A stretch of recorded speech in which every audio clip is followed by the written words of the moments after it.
Today, I'm delighted to welcome Keith Bigelow, Chief Product Officer at Visier, to the Digital HR Leaders podcast. Keith, welcome to the show.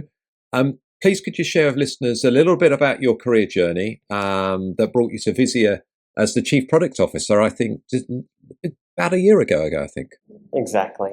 Yeah, it's funny. I studied math at university, and it was something that always felt very comforting because there was always a right answer. And that somehow drew me into analytics and the idea that we could calculate things and know the right answer. And so I've spent most of my career in analytics, from business objects to SAP to Salesforce. Later in my career, I started feeling more compelled about analytics about people. So I went to GE Healthcare and did artificial intelligence algorithms on medical devices to try and diagnose conditions, for example. I found the FDA process a little difficult, so came back to enterprise software with Workday, where I led all their analytics and planning. And then I joined Visier, like you said, just about a year ago. And part of that was driven by such a great open platform that they have. And part was the leadership in Gen AI. And I saw the vision that the company had for really trying to democratize insights with V. And that was something that I found really compelling. Oh, that's great. It's a really good background, actually. We'll be digging into V, generative AI, and democratizing people data out to business leaders and HR business partners and all that sort of stuff a little bit later in the conversation. But what sparked me when I listened to your background there, Keith, is obviously you've worked in data analytics roles in a number of different areas and a number of businesses that, you know, all our listeners will recognize as well.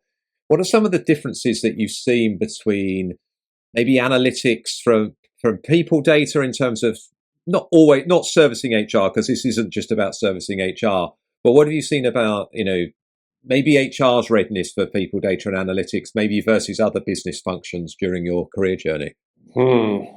I'm not going to try and sound too whiny in this answer for you.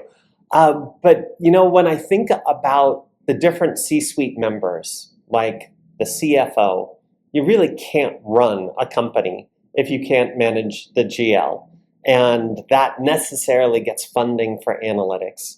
And of course, once you pay your bills, of course, you need to generate revenue. And so the CRO, Chief Revenue Officer, always has budget for analytics and is one of the most aggressive, one of the most ambitious, risk-taking executives when it comes to adopting new technologies. And you see that in marketing as well, with the whole revolution that companies like Marketo and Adobe drove. And why I said I didn't want to sound whiny is that I kind of feel like the CHRO is the fifth child, and they get the hand-me-downs or the leftover IT resources, or maybe no resources at all, and they're left hungry.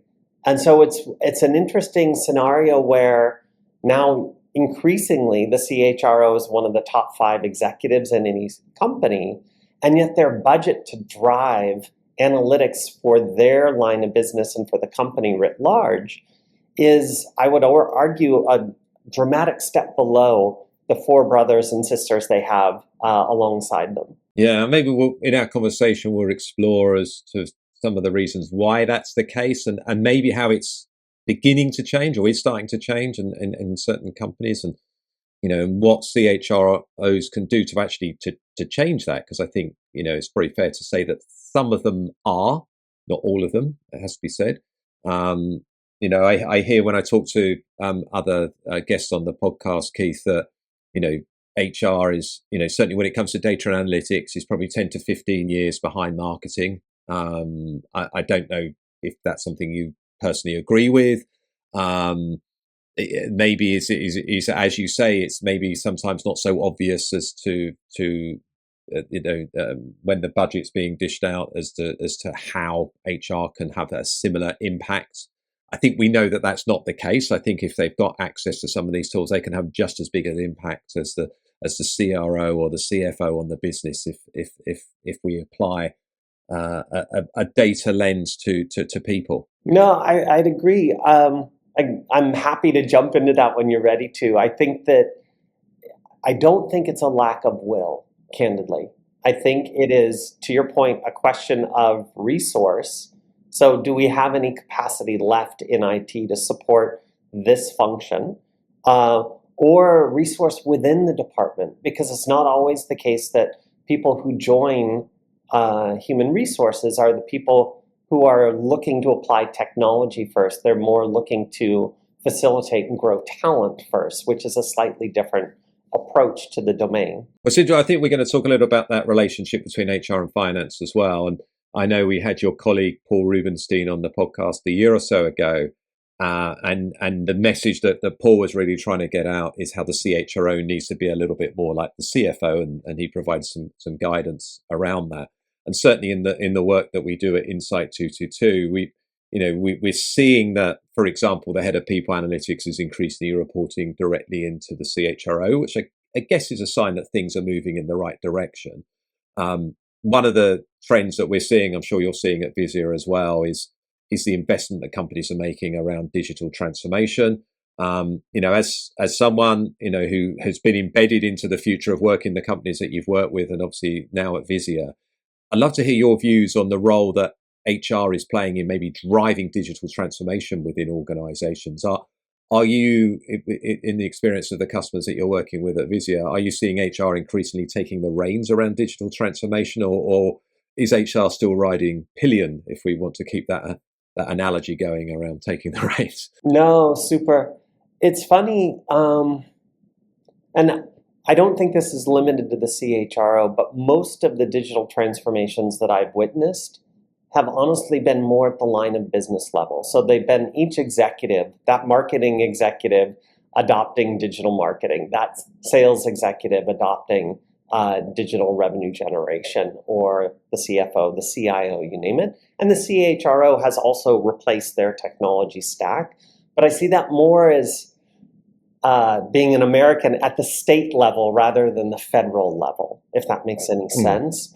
But I do see it changing. I was just meeting with an executive last week, an HR executive at a healthcare organization. We were talking about AI. And she said, no, this one's different. This one's different. And I was like, tell me more. Like, why do you think HR is going to jump into the driver's seat now when, everybody's driven their own car in different directions historically?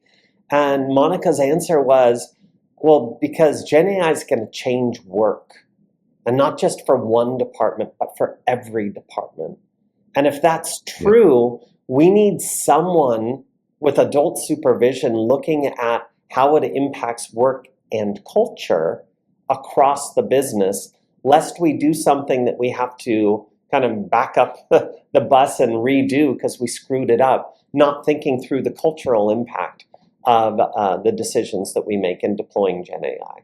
And I thought that was really fascinating. One, that she felt the agency, the authority, the compelling need to step forward rather than, to your point, be in the passenger seat and watch as that unfolded within her company. Yeah, it's really interesting. I remember reading when generative AI kind of was launched, I guess we're probably talking nearly 2 years ago now. And a lot of the big strategy consultants like McKinsey and BCG started publishing loads of work paper around there. There was one that BCG published, which was around generative AI in HR, and they looked at the role of the CHRO and the HR team. And I thought it was quite interesting, was they said HR had a unique role, really. Firstly, to obviously to look at the HR programs that you deliver and how you can apply Gen AI there, but actually to just as you said, and just as you said, Monica said, to support the organization, if anything, lead the organization in many respects around that transformation. Because as you said, it's potentially such a huge change to work that, it's not just around workforce planning, it's the change on how work actually gets done. And who better to be, in the driving seat around that than the CHRO and the HR leadership team. So it's actually a huge opportunity, arguably, for HR if it can grab the wheel and drive the car, as it were, down what could be quite a slippery road. Well, and implicit in your comment just now is there are other people who want to grab that wheel. We see the CIO trying to grab that wheel. And not Monica, but another colleague at this meeting that I was at shared, oh yeah, we're mainly doing damage control right now. And I was like, share more about that. And they're like, yeah, the CIO keeps rolling out new Gen AI programs, but they don't talk about human beings. They don't talk about work. They don't talk about any of the things that we're great at: communication, facilitation, change management. And we're having to sometimes roll them back because people react really negatively to them, partly out of fear. Wait, am I training a bot just to replace me? And that's a really common fear. For example, this one company was talking about it from a customer service perspective. So they were rolling out bots for customer service, and the employees themselves were like, great, you're going to have it watch me, take all my content, take all of what I do, every call that I perform is going to be recorded, and now the bot's going to do it, and I'm going to be jobless in a year. And I think that it's not a crazy concern if there's no communication plan as part of the technology rollout that explains, here's our vision, and here's how we expect Gen AI to augment you versus replace you. Yeah, no, that's a really good point. And I suppose the reality is it needs to be a collaboration across functions to actually get this right. But HR needs to be involved. And, again, based on your experience, and obviously it sounds like Monica is an HR executive that's ready for this challenge, but do you think HR generally is ready for the new wave of talent management that's likely to be part of the Gen AI revolution or digital transformation overall? It's hard to answer that. If you say no, you're basically damning a huge swath of great people leaders. If you say yes, you sound naive, given that the budgets historically haven't been there for HR to be a change manufacturer in digital. But I would argue it's more like it's not an option. I don't think it's an option. I don't think it's one of these things where, oh no, I'll just sit in the back seat and play cleanup to the CIO. Because I think the risk of attrition and losing great talent is too high. So whether they want to eat their vegetables or not, I think the CHRO is going to have to lean in. And I think that's going to be in partnership with the CFO and the CIO specifically. I think those are the three musketeers that start this transformation moving. No, that's really good. And I think, we've been talking for a number of years now about HR maybe being a bit bolder. I mean, again, I'm really generalizing now because obviously there are HR executives out there that have grasped the metal within their organizations and are helping drive transformation for their companies as well. But there's a lot of talk, by some of the big thinkers in our area around how HR needs to be a little bit bolder. And I think that's what we're talking about here, isn't it? As you said, there's no choice. We've got to grasp the metal. So again, I think let's draw on your experience from other business areas here, Keith, as well. What do CHROs and other senior HR leaders need to do to step up to be that strategic partner in leading this digital and AI transformation? Well, I mentioned the CFO and the CIO earlier. I saw a really interesting talk by Satya Nadella, and he was describing the impact of AI and Gen AI specifically. And he framed it in this higher order message of what's happening at the global macro level. Population decline is going to result on extreme pressure for productivity for every economy. You see this in the news in the UK, you see it in the US, you see it in Canada as a national crisis, a productivity crisis. And they say we may be in permanent deflation as part of this transformation occurs because of shrinking populations and a decrease in productivity. And, Mustafa Suleyman, this guy who founded DeepMind in the UK, you must know his work, is now the CEO of AI over at Microsoft. And the two of them are like just two huge minds. So you take Mustafa's book, The Coming Wave, which is all about Gen AI and population decline forcing productivity increase at the risk of economies collapsing, which is why, Canada's national bank is freaking out right now. And his argument is the only way for economies to survive is to see this radical improvement, increase in productivity, and that one of the few technologies that's offering this to us is AI.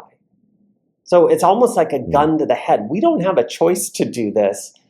There's an existential threat to our economies if we don't. So let's just say that that's right. And then there's this other talk by Satya where he talks about if this is all true, then there's going to be a transfer of capital allocation from humans to AI. And so this is why when I think of what are the three horsemen that drive this transformation, there's got to be an incredible talent plan. And it's got to have an evolution of work as well as employees and what work they do. That's the CHRO. There's got to be finance involved, the CFO, to talk about, great, if we're going to reduce our spend here, here, and here because we don't think we need these roles anymore, then I can free capital for us to spend in the digital area, in AI, to bring this about. And then the CIO needs to sign up to, and I'll roll that out for you in concert with the line of business leaders so that we actually realize this return on investment that we're promising Wall Street or any other stock exchange that we might be worried about. And so that's how I kind of see the CHRO stepping up, is they bring this coalition of the willing for this transformation of capital allocation, but without a plan and without a budget. Finance can't do anything on their own. The CIO can throw stuff out, but it'll really be chaos if they don't have a plan. And that's where I think the CHRO gets to step forward. Yeah, and you're right. I mean, and that's easier said than done, I guess, because that's about really understanding different breaking down jobs to tasks and understanding what tasks can potentially be automated, what tasks can be augmented, and then what new tasks, I guess, will potentially need to be done because the nature of jobs are changing and the technology. If we look back, I'm sure like you, like me, Keith, you know your history, and you look back at every other industrial revolution, and yes, there's always some automation, but there's always a huge number of new tasks and new jobs that are created as well. And actually understanding what those might be and understanding how you're actually going to do that work, as you said, helps you put that plan together that finance and can then surface, I guess. And we're right in the thick of it. There are these announcements that are coming out from various public companies. I'm sure you saw the one from IBM. Hey, we're freezing 8,000 roles because over the next 2 years, AI is going to do that work. It's a public statement by the CEO of IBM, which is a publicly traded company. They've just made a commitment to Wall Street on profitability and by definition, efficiency, the things we were just describing. You don't do that as the CEO of a multi-billion-dollar company without a plan, right? You don't just go, I'm going to cancel 8,000 jobs and return it all with AI and everything's good. So while, it feels like it's future, and, Bill Gates is famous for saying a lot more will happen in 10 years than in the 1 year that you expect. The fact that Arvind, the CEO at IBM, is saying this now, this year, publicly, he's got the plan. If he doesn't have the plan, the board will remove him, right? There's too much risk to the stock to not do that. And so that's my curious question back to you would be, how many clients that you see have already got a plan? Because this triumvirate clearly is already acting as one at IBM. It's acting together at BT and other firms that have made public statements as well around the arrival of Gen AI. But I guess that would be one question I'd have for you is, how often do you actually see this triumvirate coming together? Or, hey, Keith, you've mentioned 2 public companies, and I've never heard of a third that's made any comment about job savings. Yeah, I was just thinking that. I haven't heard many that have said that. I suppose the two that you picked, certainly IBM is a company that's been recognized for a long time of being at the forefront of technology, at the forefront of applying that technology and analytics to people as well. I used to work at IBM going back sort of 8-9 years now. And certainly it was known as being one of the earlier exponents of people analytics, the skills, the focus on skills that they had publicly stated back in the mid to 2010s. So yeah, I don't know of that many other companies that have made those sort of public statements. So I guess a hypothesis could be that we'll start to see more of those companies over the next 12 to 18 months, perhaps. And again, if I had another hypothesis, I'd probably guess that many of them are going to be in the technology space. Financial services, technology, communications, certainly services, of which IBM, of course, is one. But I thought it was fascinating that Accenture just bought Udacity. Like, $1 billion expense to buy Udacity. What's that say? That says that they already see the future. They see a massive need for reskilling, and they're going to help their clients to reskill to this future state. And what better way to do it than through a learning platform that allows every company to participate and engage with a best-in-class SI? And so you see parts of it, but it's not really explicit. I mean, there are these companies like IBM that we discussed are explicit, but I don't know if this is all getting ready for end of year. Hey, these are our big announcements. With the cost of capital remaining high, companies don't really have a choice in terms of finding those efficiencies. And so I would expect there's a lot of CEOs working right now trying to figure out, do I have my triumvirate to delegate to? So do I have the right people to give this task to so that they can come back to me with a company strategy? So yeah, I just think it's a fascinating time, and I do think it's going to be a much faster change than the prior changes that we've seen. No, I think you're right, and I think two of the reasons that you mentioned, population decline, or certainly supply of talent drying up in many areas, and then the productivity question that it seems we've been talking about for a number of years, but even more so since the end of the pandemic, and certainly since the end of the financial crisis. But yeah, it's an interesting conundrum, because you would think, wouldn't you, when you apply technology to a problem that would partly solve the productivity crisis, but it doesn't seem to be happening as of yet. So maybe that just speeds it up even more, perhaps. But well, the U.S. statistics, at least through the end of last year, to your point, were that we were like a 44-year low in productivity growth. It's still growing, but it's growing slower. And so that compounds this issue of, wait, with all this technology, we don't see it. And I think the wave hasn't broken yet. So I don't think we've seen some of these productivity gains yet. I think people are piloting. I think they're experimenting. I think they're learning. I think they're planning.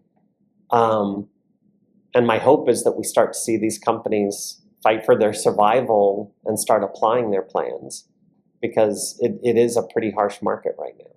Well, Keith, let's shift it to a couple of other things that certainly you're doing at Visier, and maybe some of the tools and methodologies that can help CHROs be part of that triumvirate that we talked about. I think this is a topic you're pretty passionate about as well.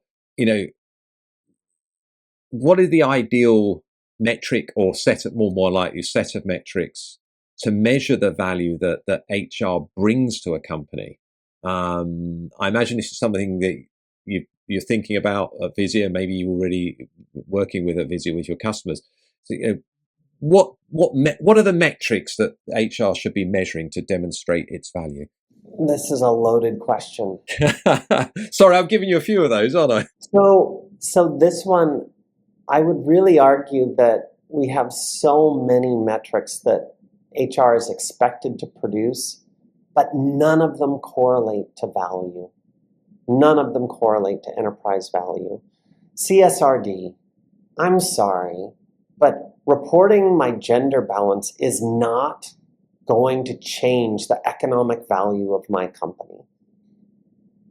I'm sorry, but my total headcount is not going to change the economic value of my company. Um, and so as I look at the both the regulatory frameworks for the things that we're asked to do by HR that get into a 10K or into a 10Q, none of them equate to corporate value creation, which I think is a real shame. And if you look at each executive across the board, hey, what's the CRO own, Dave? Well, they own ARR, Keith. Yeah, that's their metric. Cool. What does the CMO own? Oh, well, they own customer acquisition cost, CAC. Great. And what does the CX leader own? Oh, net dollar retention and account growth, Keith. They all have a metric. The CHRO's metric can't be total headcount. And it can't be gender mix. And it can't be anything to do with ethnicity. These are all important. I'm not saying that any of these aren't important. But where our team has been focused, we've been interviewing some really interesting companies recently.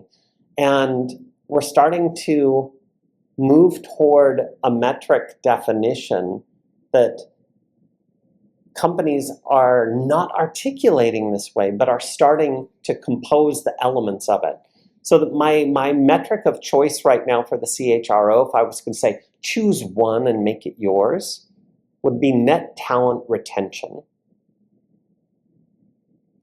What does that mean? Well, I'm sure you've read Erin Meyer's book, No Rules, Rules, but she talks about talent density and increasing talent density, and that brings you efficiency and incredible productivity.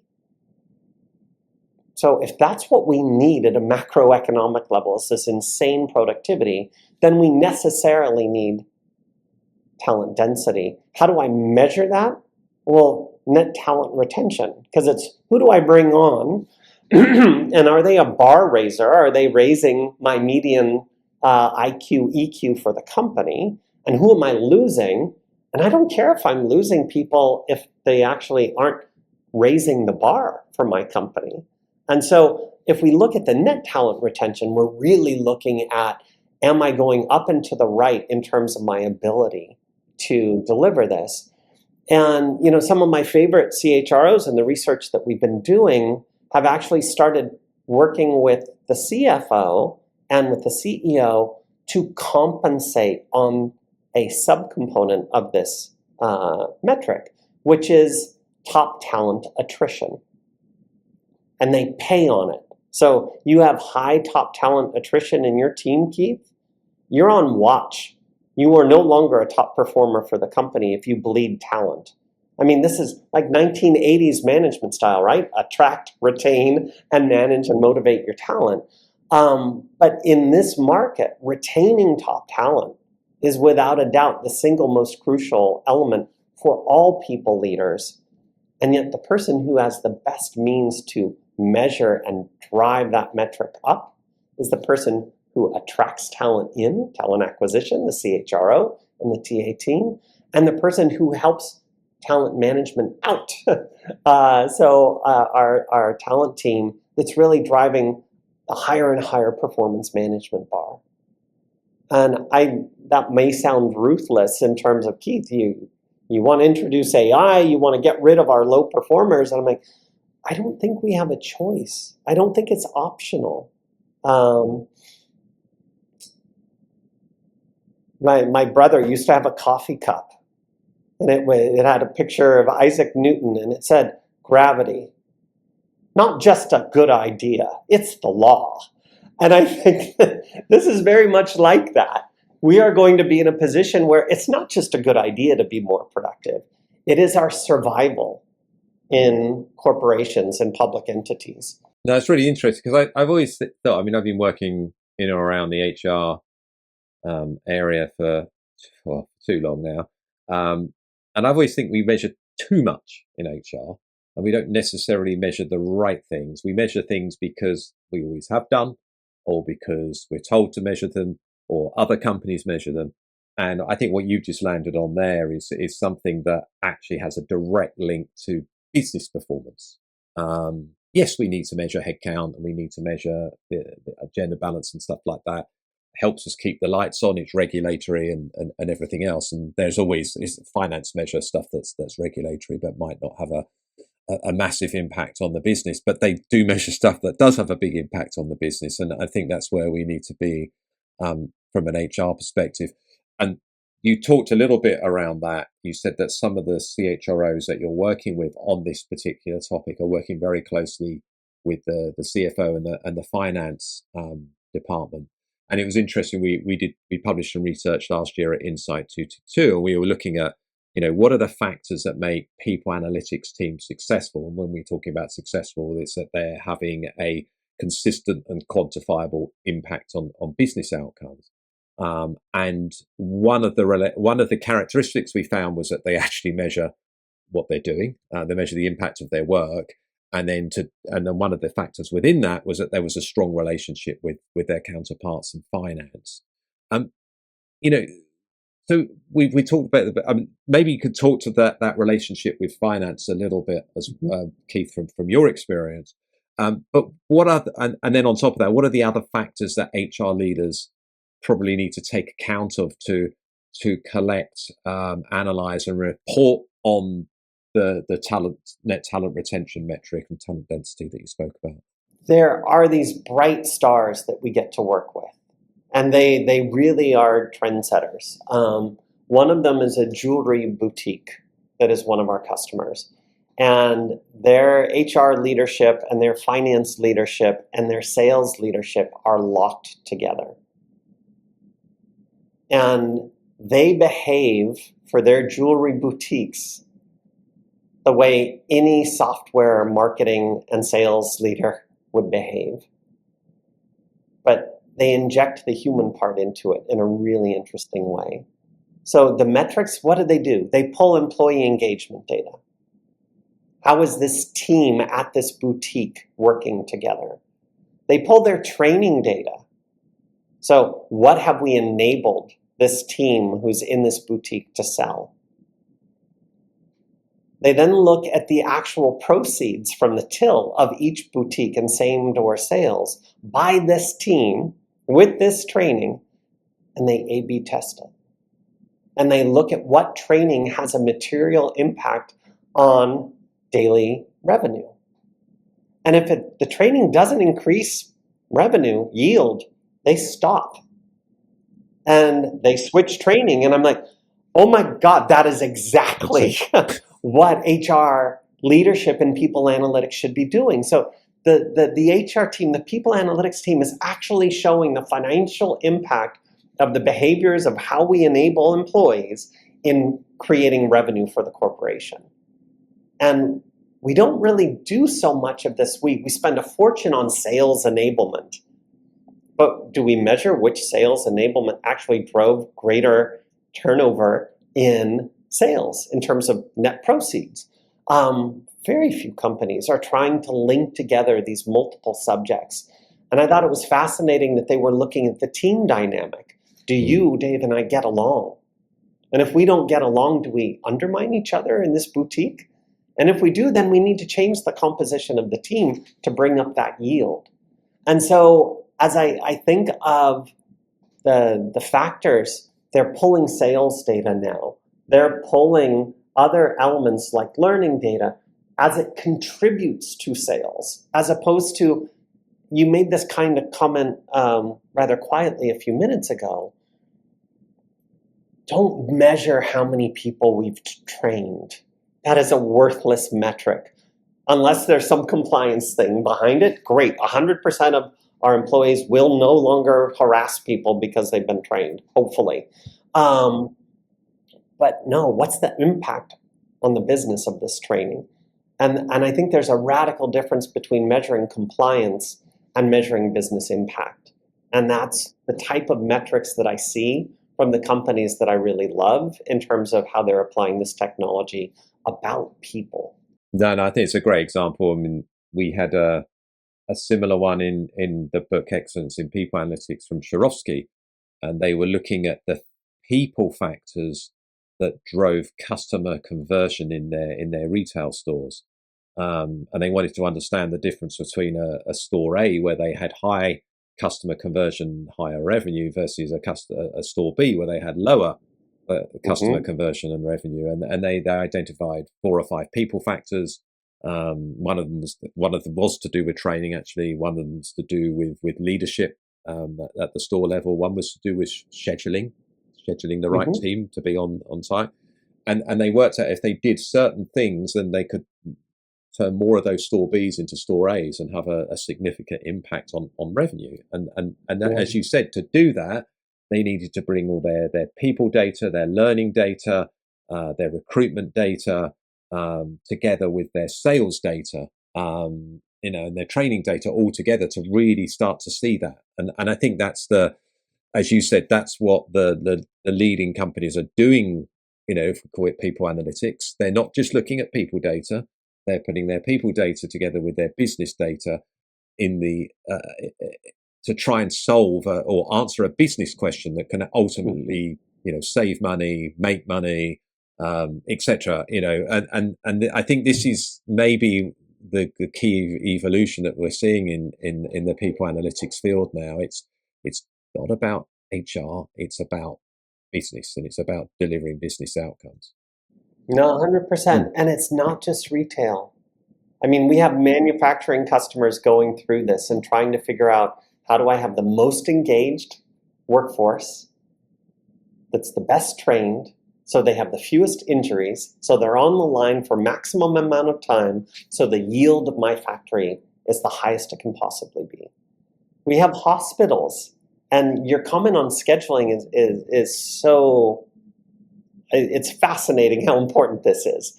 But nurses choose, depending upon if they're single or if they're married and they have children, they have different propensity for scheduling. And yet, what is a hospital if not a people health factory? You bring in sick, you run them through your process as fast as you humanly can to put your output of healthy people. Well, that's a yield optimization problem, right? And so you need optimal staffing in every link of every department. Reminds me of this book, The Goal, by Eli Goldratt. And he said, don't look at things in isolation. Look at the totality and how do we maximize yield? He did it in the factory context, but we're working with a hospital network, a massive network here in the US, to help them maximize yield, throughput of their hospitals. And if you think about the spend on healthcare in the US, in the trillions of dollars, and it's just going to get worse. The nursing shortage is going to be insane here. We have to get the maximum yield out of every type of business as employees start to evaporate, like you said. In a declining market, efficiency and yield is everything. And it is not just retail. It's not just tech companies. It's hospitals, it's everybody. So I do think, to your point, maybe people analytics was nice to have 15 or 20 years ago. And maybe thought-leading companies like IBM, where you worked, were using it as a mechanism to raise their net talent retention so that they had the best people, like global services from IBM. That was the epitome of the best services you could get. But now every company needs to do that, because we can't just import new immigrants to help us augment our workforces, because of the world politics aren't really supportive of that right now. So we have lots of macro challenges that impact whether or not we can expand our workforce. And if we can't easily expand it, we've got to raise their efficiency. And like you said, people analytics, it's not about measuring HR. It's about measuring the business and optimizing the business. And that's where I get a lot of my passion for my role. It's just like, great, how do we keep spinning that flywheel faster and faster? Which leads us nicely to the next question. So again, we're going to talk about how generative AI can help us to scale and democratize these insights and really put them into the flow of work. Obviously, but for the benefit of listeners, Gen AI can certainly enable the process of democratizing people data insights to HR and business leaders a lot easier. I know at Visier you've implemented your own AI agent into the platform, which as you've already said, is called V. Can you share how you are seeing V transform the way HR and business leaders are interacting with their data? I can. So V, 2 months old. We made it generally available right at the end of April, beginning of May. We have more than 17,000 customers. That's about 35% of all our customers are using V. That's millions of users of V. And when we look at our various companies, again, company culture is different, and you know this extremely well. And how companies feel about sharing information is different. But so what are the things that delight me with V is when I see that it's not just HR, it's not just executives, it's all layers of management now are having access to V. We have one customer who's actually rolled out Visier to every employee in their institution. And there's a dashboard for the employee that quantifies them as an employee so that they understand everything from, hey, when was my last raise to my last promotion to what training have I done? How do I appear on paper or digitally to my manager and to the corporation? And I think that what we're going to see here is first a change in the role of HR business partner. Because historically, the people analytics team enables the HR BPs. The HR BPs go out to executives and management with their books or with live access to Visier or some other solution to try and bring that visibility and take better decisions on their people. Wow, I haven't given this person a raise in 3 years. I didn't realize that. What's the dwell time of Dave in his role? Holy smokes, he's been in that role for 5 years. His propensity to attrit is really high. All these metrics are super valuable, but unless they're cascaded and brought to someone who can take action, they're the tree in the forest that falls over that nobody hears. And so V, in its current state, is a digital assistant that allows any manager to ask any question about their employees. But where we see this going, and I'm sure that your other clients are asking about this, is more towards agentic workflows. Hey, don't just make it a one-shot, I ask this digital assistant a question, it gives me an answer. I need to think about Dave's career because he's been stuck for 6 years in the same role. But nudge me.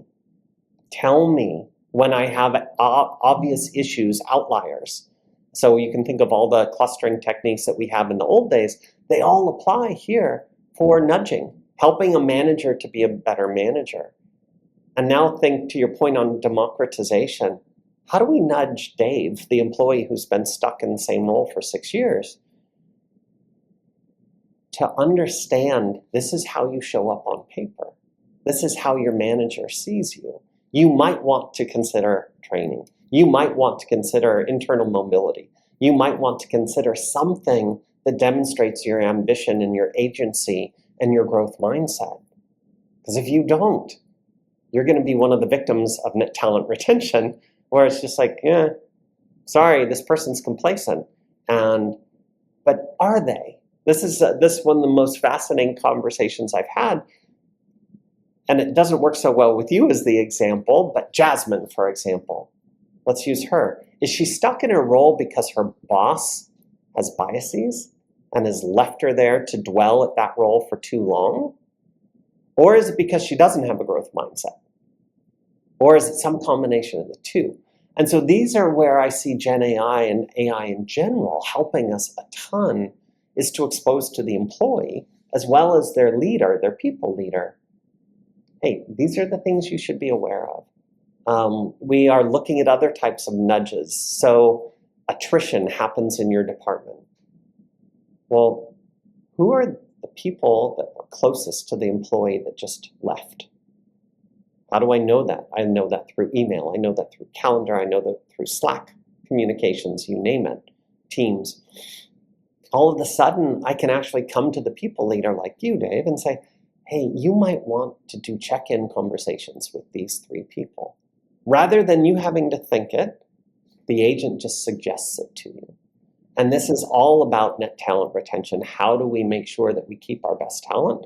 And we wouldn't tell you to go have a chat with Keith if Keith is not a high performer on your team, because we're worried about net talent retention. And if he quits, bless his heart, bye-bye. We should have fired him anyway. And so I see a lot of great potential for Gen AI here. I think the other part that sometimes gets missed is Gen AI, because it's conversational, drops into natural workplace in a beautiful way. So I mentioned Slack and Teams. So we're already integrating V with Teams. So I can chat with you on Teams, and I can chat with V on Teams. Why, Keith? Well, because now I've eliminated a ton of friction. Teams is open all day long. Teams I've already authenticated. I don't need to go click on an SSO tile and then navigate through some hierarchy to find some analytic.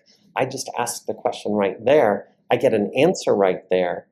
And if I want to learn more, I can click on the answer and it will open me into Visier in the full analysis. So I don't have to stay in a really limited space. I can jump out, but I immediately pass all the context of my conversation with V into the application, so that I'm now looking at my employee engagement scores after this separation, like we were just describing. So these are the things, the combination of natural language, the conversation, how we like to interact with things, combined with the pervasiveness of natural workspaces like Slack and Teams and Google Chat. We see this as a really big way to get that productivity and get those answers. Like, what if V starts to initiate a conversation with you in Teams? Not via email, in Teams. Oh, there's a message. What should I know? Oh, it's Keith's anniversary. Well, that's maybe not the highest business impact, but I should recognize that. I got that wrong the other day, and I felt very chagrined. I knew it was someone's anniversary, but I guessed 6 years instead of 7. And I said, should have asked V. So these things are coming. Yeah, and it's really interesting actually, because my next question was going to be around the potential you see for these generative AI agents to augment human decision making. But I guess you've talked a little bit there by actually, nudging you in the applications that you're using on a day-to-day basis, rather than forcing you to go into something else that you maybe don't use as often. So already you're surfacing those insights, and you're actually recommending the action that someone takes based on the data. And if they want to go and look at it a little bit further, then they can. So I mean, do you see? I think this is key, isn't it? This is augmenting human decision making, not replacing human decision making. I don't know if you want to talk to that a little bit. Right now, absolutely. But the agentic work, where we have multiple models that are coordinating and reasoning more intelligently than these single shot digital assistants that we have today. So we've begun work on agentic workflows also. But there are companies that are outright looking to license you a digital employee. No augmentation, no, we are replacing.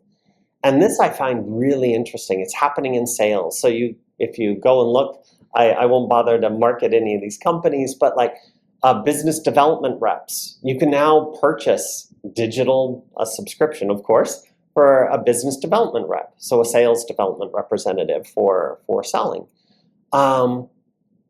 This introduces to me all sorts of curious questions. How do my other business development reps feel? Coming back to Monica's comment at the top of this conversation, when they are working alongside a digital agent. How does the account executive who receives the qualified lead from the digital SDR feel? Do they think they're doing a good job? Maybe the SDR that's digital is actually not good and needs to be performance managed.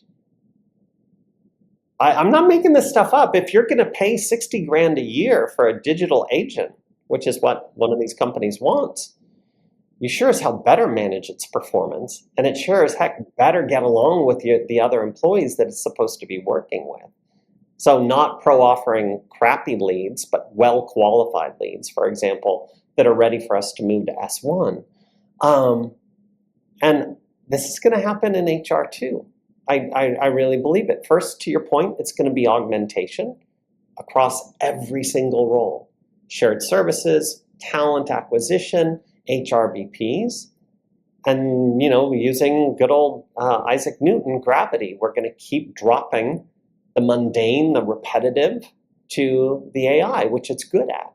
We're not going to give it the really thoughtful high EQ work, or we shouldn't, but we will recompose jobs and we will start to have these hybrid workforces. I mean, I just read this article that blew my mind in Japan. There are humanoid robots on factory floors that do calisthenics in the morning with their human counterparts. Why? So that the humans don't decide that the robots are there to kill them. And so they are working on company culture by having them exercise together. That's a great HR leader. And that's the kind of, whether they are physical and digital, meaning robot, or whether they are pure digital, agent, we're going to have these hybrid workforces because we don't have a choice. And figuring out how to get the maximum yield from these, maybe it's calisthenics, maybe it's something else, but we've got to be able to measure their productivity, the combined unit, the whole, as opposed to the isolated few, so that we make sure that we improve the company as a whole. So I think agents, they're going to come in everywhere. I think the smart move that we see in almost every industry is augmentation first. One, because it's less threatening. Two, because it actually, I don't have to do the mundane things. I'm a happier employee. And if we make it clear what is the realm, the boundary that we have for this agent that we're introducing, I think we bring security to our employees. And if we leave it vague and we don't involve HR and the CHRO and make clear what they're best at, change management, communication, facilitation. Yeah. It's interesting because, I mean, the vision you painted there, I had Nicole Lemeroux, the CHRO at IBM, on the podcast a couple of months ago. And she talked about an agent that a digital agent they had that was supporting HR business partners with the quarterly promotion process in the IBM consulting division. And essentially what that digital assistant was doing was bringing lots of data sets together to try and help managers decide which employees should be promoted and which employees shouldn't. It was organizing the meeting between the line manager and the HR business partner. And it basically reduced the time that it took to do this process from 10 weeks to 5, and I think returned about 50,000 hours to IBM Consulting over the year. And obviously, what it did for the HR business partners, it freed them up to work on more strategic work, around workforce planning and stuff like that. That's, I mean, as an HR professional, that seems like a good outcome to me. I take away the stuff which is more mundane, more admin intensive, and it frees me up to do the stuff that, frankly, is arguably more value adding and more interesting. That's, I guess, the augmentation route.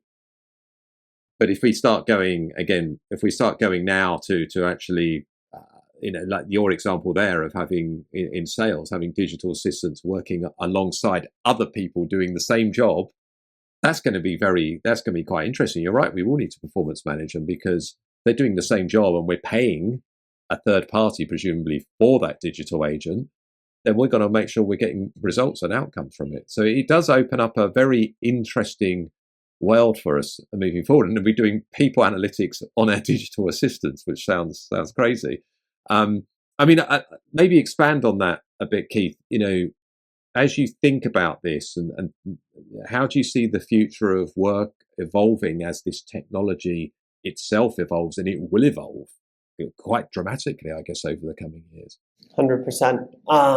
It's going to change faster than any technology we've seen. And we see that by just the rapidity of the LLM models being released by Anthropic, by OpenAI, and the velocity with which they double the performance and they drop the cost in half. So they're doing a factor of 4 there for us in less than a year, faster than Moore's Law. So absolutely, the AI is racing ahead and it's getting the ability to reason more and more. So going back to your IBM example and the 8,000 jobs are not hiring, I think first when you think about all our roles, we're going to start delegating. Gravity's going to pull down these mundane tasks that we don't like to do.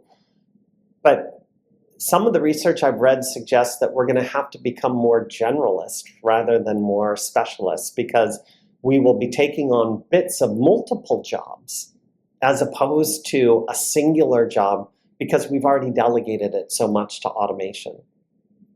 And if that's true, who knows? Maybe our social sciences graduates will be the new leaders. But some of even the AI thought leaders are talking about people who communicate well are going to be people who thrive in this new, more digital economy. So I think roles will change. I think work will delegate down. I think employee populations will keep shrinking because of the global decline in population and the aging workforce that we have. And I think that expectation is that we'll be polymaths, that we will be able to cross subject boundaries as opposed to very narrow boundaries. Keith, you don't just lead product. We need you doing marketing. We need you doing other functions as well. And the assumption that I have, and this will probably sound crazy to your listeners, but when you think of span of control today, for different roles, you might think, a healthy span of control is 7. No, it's 11. No, it's 15. If I'm augmented with a really great agent as a people leader, do I double that? Do I triple that? Because my employee's getting augmented too. So those nudges that we talked about a few minutes ago, they're happening to me, they're happening to my employees. I'm getting syntheses of meetings that happened, like the use case that you just gave. That level of efficiency and talent density is going to be really crazy. So we may see a lot of organizations flatten, for example, as a result. I'm doing more things, my span of control is much broader. So those are the things that I would watch. And I certainly wonder, like in workforce planning, will we set new targets that we measure for span of control? Hey, I want it to be 50% larger than it is today, 2 years from now. Cool, what does my workforce look like? Yeah, fascinating. Lots of questions. Before I get to the questions of the series, Keith, I'm going to ask you to give one example for each of these two. What excites you most about this new technology? And then what's your biggest concern? Excites me most, I'm a father. I have 2 boys. And, you read The Coming Wave by Mustafa Suleyman, and it's really required reading. I make everybody I talk to read it. It's staggeringly concerning to read this book. And what it means if we don't adopt AI to our global economy and to our national economies. And I don't want to leave my kids in a worse place than the way that I found it. They certainly have from a climate and other areas, but from a work perspective and an opportunity perspective, the idea that it's just this ever shrinking, declining opportunity is something that really concerns me. And this is my hope. And I think this is the hope of Mustafa's book. I think he's a humanist, is that we can make things better. But every technology can be abused. Guns can be abused. AI can be abused. And we see that already in politics and in elsewhere with disinformation. And so it's staggering to me how much of this is done in open source, and that we are, if we use the climate change, the sea level is rising in terms of what's commodity LLMs, and open source is already at GPT-4 now. Open source is GPT-4, which was amazing, a year ago. And that worries me a lot, because when you go back to Suleiman's book and you think about the bad things that could happen with this Gen AI, well, you're in the UK. Remember when the UK health system basically was held for ransom? That was like preschool era technology that did that. think about a virus that's actually mutating with every new hospital that it goes to and changing, unlocking more and more data. Now, a lot of bad can come from this too. So that's what worries me, is that great tools can be positive and very, very negative too. Yes, certainly something to look out for there. So Keith, this is a question of the series. This is someone we're asking all the guests in this series of the Digital HR Leaders podcast. Should be a nice question for you working at Visier. How can workforce analytics enhance HR decision making and drive business success? Yeah, I think throughout this conversation, we've said it's not about HR decision making. Of course, there will be those, but when we think about what is the potential, what's the return, it really is your second one, driving business success.